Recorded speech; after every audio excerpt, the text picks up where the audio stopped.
नमस्कार मित्रांनो, सुस्वागतम. मुरंबा या मालिकेच्या आजच्या भागामध्ये आता रमा ही रिक्षातून जात असते. ऑफिसमध्ये यायचं असेल आणि तेव्हा मात्र आता तिला साखरपुड्याच्या कार्यक्रमात जो काही प्रकार घडलेला आहे तो सर्व काही प्रकार आठवत असतो. अक्षय जे काही बोललेला आहे की रमा, जरी तुझा साईबरोबर साखरपुडा झाला असला तरीसुद्धा लग्न मात्र हे माझ्याशीच होईल, कारण तुझं जर माझ्यावर प्रेम असेल तर तू नक्की माझ्याकडे येशीलच. मी तुला घ्यायला येणार नाही, परंतु तू स्वतःहून माझ्याकडे येशील.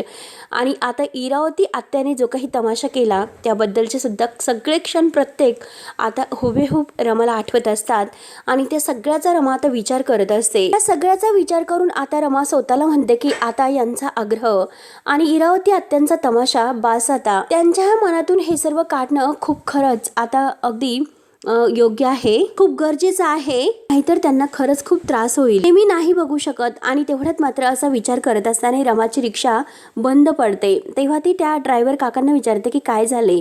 तेव्हा आता ते म्हणतात की अचानक बंद पडलेली दिसते आणि आता चालू नाही होणार असं वाटतं. म्हणून रमा आता रिक्षावाल्या काकांचे पैसे देते आणि तेथून चालत चालत ती आता शाळेमध्ये जात असते. आणि तेवढ्यात बाईकवरून आता अक्षय येतो. अक्षय हसून आता तिच्याजवळ गाडी थांबवतो आणि म्हणतो की काय डार्लिंग, अगं पायी पायी चाललीस, रिक्षा बंद पडली वाटतं, आणि बस चल माझ्या टू व्हीलरवर बस, मी तुला तुझ्या स्वप्नांच्या दुनियेत सोडतो आणि चल माझ्या भविष्यात तुला घेऊन जातो. अक्षय खूपच खुश असतो आणि रमाला हे सर्व तो म्हणत असतो. रमा मुद्दाम आता त्याला रागवण्याचा प्रयत्न करते. लगेच रमा रागाने म्हणते, तुम्ही माझा पाठलाग करता हे मला कळत नाही का. तेव्हा आता लगेच अक्षय म्हणतो की नाही ग, खरंच तुला कळत नाही, मी पाठलाग नाही करत, मी आहेच तुझ्या बरोबर. आपली सावली जशी आपल्याला सोडून जात नाही, आपल्या बरोबर ती असते, तसा मी सावलीसारखा तुझ्या बरोबर आहे. मी कधीच तुझ्यापासून लांब जाऊ शकत नाही आणि प्रेमामध्ये सुद्धा हार नाही मानू शकत. जे काही प्रेमामध्ये हार मानतात त्यांना प्रेमाची गंमतच कळत नसते. आणि खरं तर मी तुला घरूनच पिकअप करणार होतो, मस्त गप्पा मारत आपण आता शाळेमध्ये पोहोचूयात. आणि हे बघ अगं, आता तुला रिक्षा सुद्धा मिळत नाही, अचानक तुझी रिक्षा सुद्धा बंद पडली आणि मी सुद्धा इथे अचानक तुझ्या मागून आलो.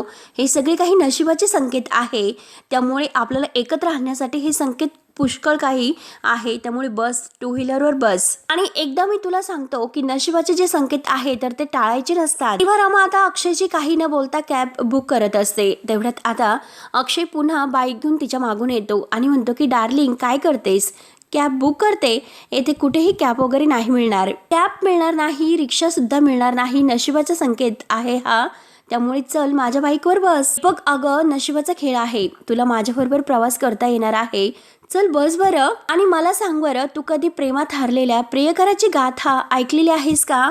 सीतेची गोष्ट तुला माहिती आहे का. वनवास संपला, विरह संपला, पण त्यांचं प्रेम कधीच संपलेलं नाही. लैला मजनूची जी गोष्ट आहे की विरह जेवढा दाट तेवढीच आता पुढे भेटण्याची शक्यता सुद्धा दाट असते. तेव्हा मात्र आता रमा म्हणते की हे बघा अक्षय मुकादम, मला मात्र प्रेमात जे काही हरणाऱ्या प्रियकराची गाथा सांगून मी काही आता माझा निर्णय बदलणार नाही, ऑलरेडी माझा निर्णय झालेला आहे. तेव्हा आता अक्षय म्हणतो की हो का, झाला ना तुझा निर्णय, मग करून टाका लग्न. तेव्हा आता रमा म्हणते की हे बघा तुम्हाला कळतंय का. रमा आता वैतागते आणि अक्षय पूर्णपणे आता तिची गंमत करत असतो. आता रमा पुन्हा म्हणते की तुम्हाला कळत नसेल तर पुन्हा एकदा सांगते, माझं साईंबरोबर लग्न ठरलेलं आहे. त्यावर तर अक्षय म्हणतो की माझं सुद्धा ठरलेलं आहे, मी तुमचा भूतकाळ होतो आणि मीच तुमचा आता वर्तमान काळ सुद्धा असणार आहे आणि भविष्य काळ सुद्धा. आणि हे बघा, जेव्हा तुमचं लग्न व्हायचं असेल ते लग्न होऊन द्या, परंतु आता मात्र तुम्ही माझ्या टू व्हीलरवर बसा. तेव्हा आता रमा म्हणते की मला तुमच्या टू व्हीलरची काही गरज नाही. आणि आता अक्षय म्हणतो की का, अहो चांगले आहे, गरम वगैरे नाही झालेली, अगदी मस्त आहे, गारगार. आणि तेवढ्यात आता गाडीचा हॉर्न वाजवत आता साईची गाडी तेथे येते. अक्षय मागे वळून पाहतो, साई त्या दोघांना बघून आता गाडीच्या खाली उतरतो. तेव्हा मात्र आता लगेच साई त्या दोघांकडे पाहतो आणि रमाला विचारतो की काय झालं, काही गडबड आहे का.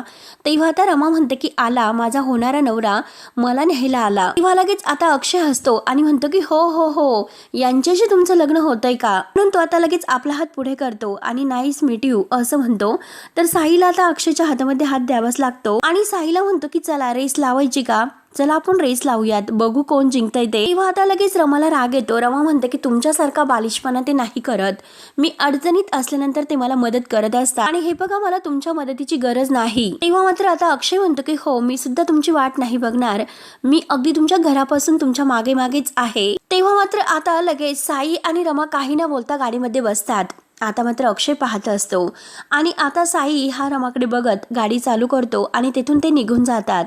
तेव्हा आता अक्षय अगोदर म्हणलेलं असतं की साई सर पगार मात्र कापू नका बरं का. साई काही उत्तर न देता निघून जातो.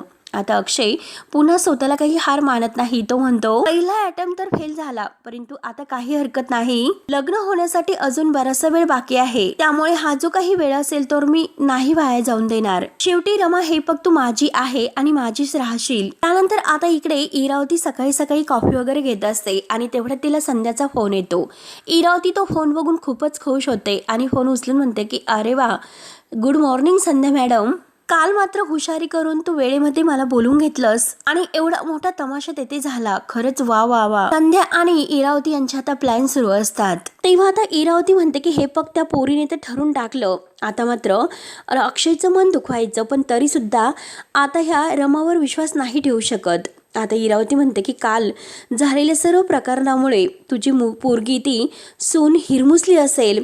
आता इरावती असं म्हटल्यानंतर संध्या म्हणते की अगं तिच्यावर विश्वास नाही ठेवू शकत. अक्षयबद्दलचं प्रेम आणि तिची ती काळजी तिच्या डोळ्यामध्ये स्पष्ट दिसते. त्यावर तर इरावती म्हणते की यासाठी माझ्यावर एकच नंबर उपाय आहे. रमा आणि साईच्या लग्नाचा मुहूर्त लवकरात लवकर गुरुजींना बोलावून काढून टाकायचा आणि लवकरात लवकर हे लग्न उरकून टाकायचं. रमा आणि अक्षय या दोघांना जास्त वेळ द्यायचाच नाही आणि अगदी आठवड्यातच हा मुहूर्त काढायचा आणि सगळं काही उरकून टाकायचं. ते म्हणतात ना हिंदीमध्ये, दोनों जगह बरोबर लगी है. त्यामुळे आता एका आठवड्यातच हे सर्व काही ठरवायचं आणि बार उडून टाकायचा. आणि जर त्यांना जास्त वेळ दिला तर ते दोघे नक्की आता एकत्र येतीलच आणि तेच आपल्याला नको आहे, असे आता इरावती बरोबर आता या संध्याचे कान भरते.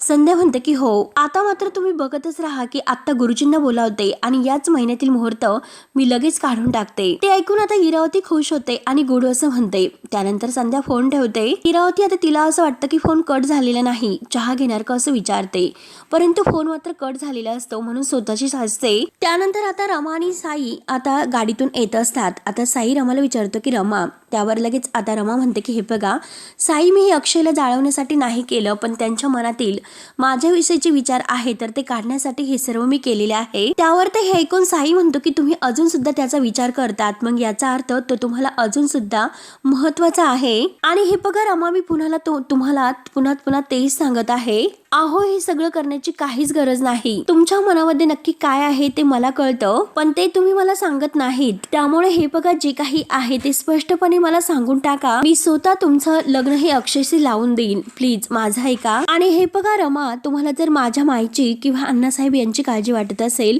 तर लगेच तुम्ही त्यांचा विचार करू नका. मी त्यांना सांगेल, मी त्यांना कन्व्हिन्स करेल, तुम्ही काही काळजी करू नका. खरंच तुम्ही तुमच्या मनामध्ये नक्की काय आहे ते एकदा सांगा की तुम्हाला काय वाटतं ते. आणि हे बघा रमा, जर आता तुमचं माझ्यावर प्रेम नाही आणि तुमचं प्रेम नसून माझ्याबरोबर तुम्ही लग्न जर केलं, त्यामुळे तुम्ही स्वतः तुमचं, माझं आणि अक्षयचं तिघांचं आयुष्य बर्बाद करताल. त्यावर तर रमा म्हणते की साई, हे बघा माझा निर्णय झालेला आहे, मला तुमच्याच बरोबर राहायचं आहे. अक्षय माझा भूतकाळ होता आणि त्याचा मला आता त्रास होतोय, त्यामुळे त्या दिशेने मात्र मला परत जायचं नाही. आणि तेवढ्यात मात्र आता साईला माईचा फोन येतो. आता तो फोन उचलतो, स्पीकरवर टाकतो आणि माई बोल ना असे म्हणतो. तेव्हा आता लगेच माई म्हणते की अरे पोट्या, ह्याच महिन्यातला आता मुहूर्त काढायला पाहिजे. मी लगेच गुरुजींना बोलवून घेते आणि आता लवकरात लवकर जो मुहूर्त आहे तो ठरवते. कशासाठी आपण इतका वेळ थांबायचं, चल लगेच लग्नाच्या तयारीला लागूयात. त्यावर त्या साई म्हणतो की माई तू कशाला इतकी घाई करते आणि ह्याच महिन्यात. माई म्हणते की हो याच महिन्यात. तेव्हा आता रमा लगेच म्हणते की आई मी तयार आहे, तुम्ही जो मुहूर्त काढताल तो मी अगदी तयार आहे. लवकरात लवकर हे सगळं झालेलं बरं राहील. आता हे ऐकून माईचा चेहरा लगेच खुलतो. मी तयार आहे. तेव्हा आता लगेच माई म्हणते की हो चालेल, मी लवकरात लवकरचा मुहूर्त काढूनच टाकते. आणि माई आता खुश होत फोन ठेवते. आता शेवटी माईंच्या मनासारखं झालेलं असतं, कारण रमा स्वतः म्हणलेली असते की कोणताही मुहूर्त लवकरात लवकरच काढा, मी तयार आहे म्हणून. आणि रमा आता साईकडे बघून हसते आणि म्हणते की साई प्लीज माझ्यावर विश्वास ठेवा, जो काही मी निर्णय घेतलेला आहे तर तो आपल्यासाठी योग्य आहे. साई तिला पुन्हा तेच सांगत असतो. रमा अजून सुद्धा वेळ गेलेली नाही, तुम्ही पुन्हा एकदा विचार करा. आणि हे बघा, जर तुम्ही तुमच्या निर्णयावर ठाम असाल तर मात्र एक गोष्ट लक्षात ठेवायची, आता अक्षयला मात्र आपल्या दोघांच्या मध्ये कधीही नाही होऊन देणार। त्यावर आता रमा म्हणते की तुम्हाला जे काही योग्य वाटतं ते तुम्ही करू शकतात। तेव्हा आता साई म्हणतो की ठीक आहे, मग मी तुम्हाला आता शाळेत सोडतो आणि आजच लगेच आता गुरुजींना घरी घेऊन जातो आणि आजच्या आजच मात्र आता ह्या महिन्यातील जो मुहूर्त निघेल तो काढून घेतो आणि लगेच लग्नाच्या तयारीला लागूयात। तेव्हा आता रमा म्हणते की ठीक आहे, मला चालेल, कोणताही मुहूर्त निघाला तरी सुद्धा मला चालेल। आता रमा तर अगदी तयारच झालेली असते, कारण तिने अक्षयला विसरायचं ठरवलेलं असतं, म्हणून आता ती साईशी अगदी सगळं काही विसरून लग्न करण्याचं ठरवते। परंतु अक्षय मात्र आता अगदी रमाचं मन कसं बदलवतो। रमा ही साईकडे बघून हसत असते आणि मनात तिचे विचार सुरू असतात की कारण आईंना मी आता वचन दिलेलं आहे आणि ते वचन पूर्ण करणं माझं कर्तव्य आहे, त्यामुळे मात्र आता मला अक्षयला विसरावं लागेल आणि सगळं काही स्वीकारून साईशी लग्न करावंच लागेल। त्यानंतर आता इकडे पार्वती, मालविका आणि आरोही नाश्ता करत असतात, परंतु पार्वतीचं मन काही नाश्ता करायला तयार नसते, ती फक्त विचार करत बसलेली असते।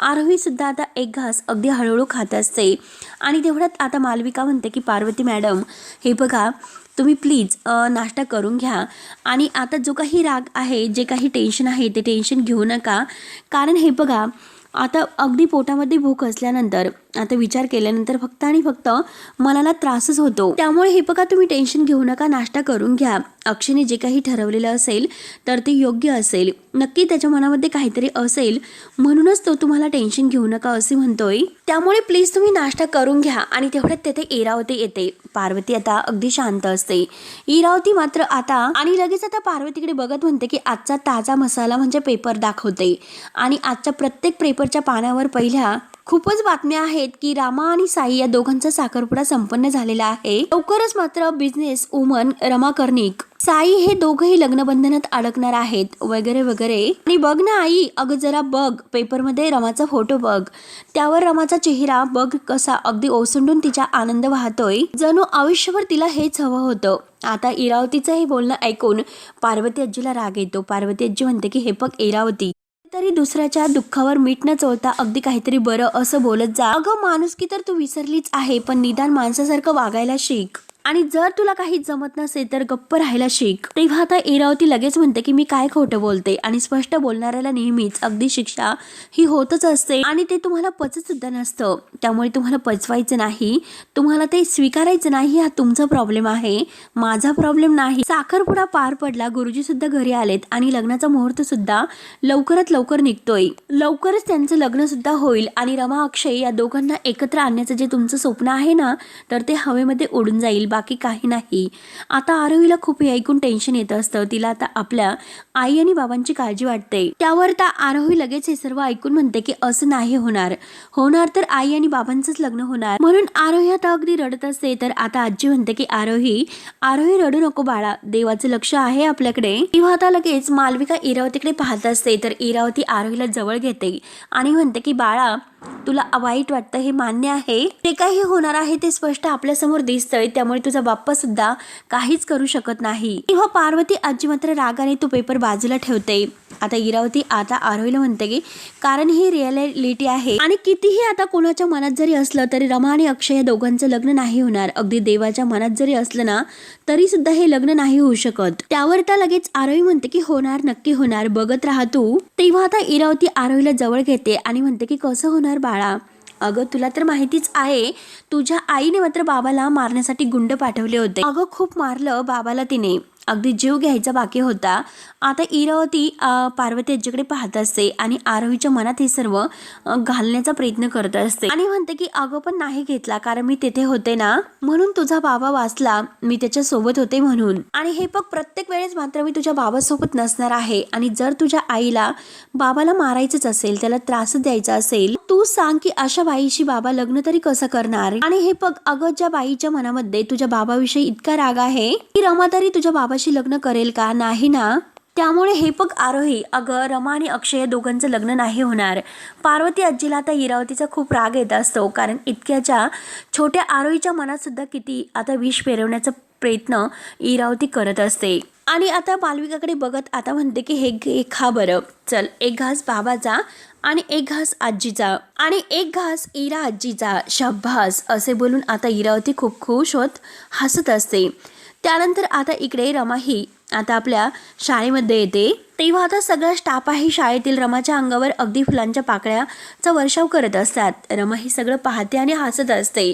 तेव्हा आता शाळेचे वॉचमन काका आहेत ते म्हणतात की वा रमा मॅडम, अभिनंदन तुमचं. एक मुलगी येऊन मात्र आता एक गुलाबाचं फुल मात्र रमाला देते आणि कॉंग्रॅच्युलेशन्स असं म्हणते. तेव्हा मात्र आता अनेक मुलं येतात आणि रमाचं कॉंग्रॅच्युलेशन्स म्हणून रमाला फुलं देत असतात. तेव्हा आता रमा सगळ्यांना थँक्यू म्हणते आणि खूपच खुश होते. त्यानंतर मात्र आता एक जे शिक्षक आहे तर ते म्हणतात तुमच्या आणि साई सरांची एंगेजमेंट झाली त्यासाठी मात्र मनापासून अभिनंदन. आणि आता मात्र इतकी छान ही बातमी आहे तर रमा सगळ्यांना थँक्यू म्हणत असते.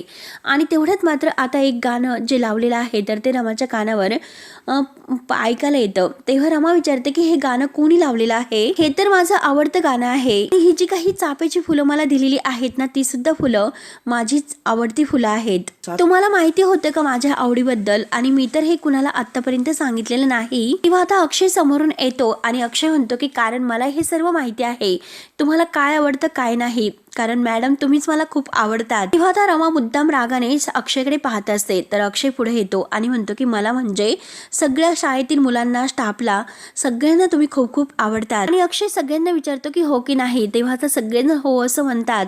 तर अक्षय म्हणतो की बघा बरं. त्यानंतर आता ती मुलगी विचारते की अक्षय सर तुम्हाला कसं माहिती आहे की मॅडमच्या आवडतं हे गाणं आहे तर, आणि चाफा सुद्धा त्यांना आवडतो हे कसं माहिती आहे. तेव्हा मात्र आता अक्षय रमाकडे हात करतो आणि म्हणतो की बघ ती मुलगी किती गोड बोलते.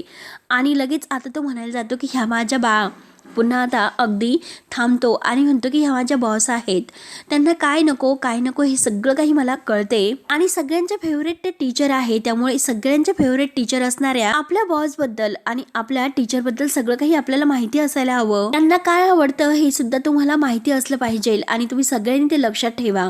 सगळेजण खुश होतात अक्षयचं हे बोलणं ऐकत असतात. आणि हे बघा उद्या जर मात्र यांना आम्हाला जर काही गिफ्ट द्यायचं असेल आपल्या स्टाफच्या वतीने, माझ्या वतीने, तुमच्या वतीने, आणि तुम्ही सुद्धा अगदी लक्षात ठेवलं पाहिजे की यांना काय आवडतं काय नाही, कारण आपल्याला गिफ्ट द्यायचे असले तर मग काही अडचण नकोय आणि तेच आपल्याला सगळं काही व्यवस्थित मॅनेज होते. आणि 6 महिने झाले तसं मी यांच्या हाताखाली काम करतो, यांना काय आवडतं काय आवडत नाही हे सगळं काही माझ्या लक्षात आहे. तर आता रमा मात्र सगळ्यांकडे पाहत असते आणि अक्षयला म्हणते की धन्यवाद अक्षय देवधर. आणि रमा सगळ्यांना विचारते माझं लग्न आहे म्हणून तुम्हाला सगळ्यांना सुट्टी मिळेल या भ्रमात आहात का तुम्ही. असं मात्र अजिबात नाही, कारण सगळ्यांनी मात्र माझ्या लग्नामध्ये खूप काम करायचं आहे. तेव्हा आता अक्षय हसतो आणि सगळ्यांना विचारतो की हो करणार ना.